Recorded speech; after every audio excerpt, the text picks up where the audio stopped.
It's Brian Preston, the money guy.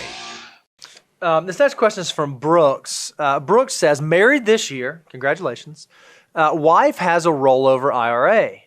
Am I now not able to do backdoor Roths? Am I able to do something with her rollover so we can continue doing backdoor Roths? That's a great question. When you get married, you may have had your account structured in one way that allowed you to do something, then you get married, and how does that affect me? What are the impacts of that? And specifically, Brooks is asking about how it relates to a Roth conversion strategy it sounds like he was implementing. Yeah, Brooks is asking a great question because I get why this seems counter to common sense in the fact that there's a lot of things you don't qualify for certain tax benefits if you try to file married filing separately. They want you file married filing jointly.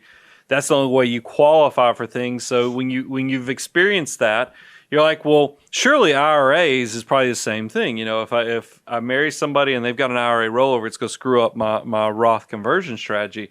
No. Here's the cool thing about IRA accounts. They are completely separate. That's They're based upon your Social Security number, and if your wife has a IRA rollover, but you do not, you qualify for doing the backdoor Roth conversions.